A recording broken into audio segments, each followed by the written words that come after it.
The way a crow shook down on me, shook down on me, the dust of snow from a hemlock tree, from a hemlock tree, has given my heart a change of mood, a change of mood, and saved some part of a day I'd ruled, and saved some part of a day I'd ruled. Hello my dear friends, నేను మీ లక్కీ దేవరా. So మనం first lesson already విన్నాం, a letter to God.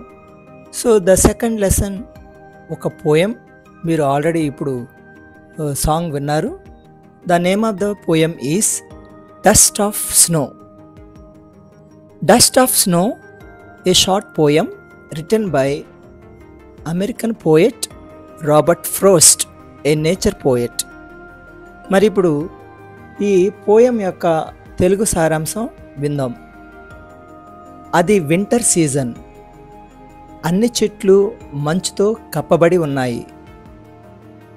ఆ రోజు the poet విచారగ్రస్తుడై బాధతో వెళుతూ ఉంటాడు. అప్పుడు ఆయన ఒక హ్యామ్లాక్ చెట్టు క్రింద నిలబడెను. అనుకోకుండా ఒక కాకి ఆ హ్యామ్లాక్ చెట్టు కొమ్మలను ఊపెను. మంచుతో నిండినటువంటి ఆ చెట్లు కొమ్మల నుండి మంచు ధూళి, అంటే మంచు యొక్క చిన్న చిన్న రేణువులు పోయెట్ మీద పడతాయి. అది ఆయన విచారకర మానసిక స్థితిని వెంటనే మార్చేస్తుంది.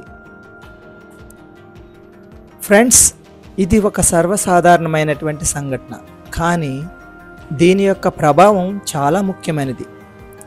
ఈ చిన్న సంఘటన పోయెట్ యొక్క మూడ్ని పూర్తిగా మార్చేసింది. తను గుర్తించింది ఏంటంటే, తన విచారకరమైనటువంటి స్థితి నుండి ఆనందకరమైనటువంటి మూడ్లోకి వచ్చి తనకు మిగిలిన రోజంతా కూడా సంతోషంతో గడపవచ్చని భావిస్తాడు. క్రో అండ్ హ్యామ్లాక్ ట్రీ సింబలైజెస్ తన యొక్క సారోఫుల్ అండ్ డిప్రెసివ్ మూడ్.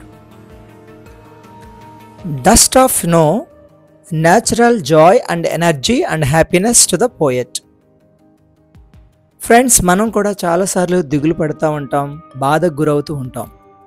అలాంటప్పుడు ప్రకృతిలో ఉన్న అందాలన్నీ చూస్తే అది మనకు ఎంతగానో ఆహ్లాదాన్ని కలిగిస్తాయి.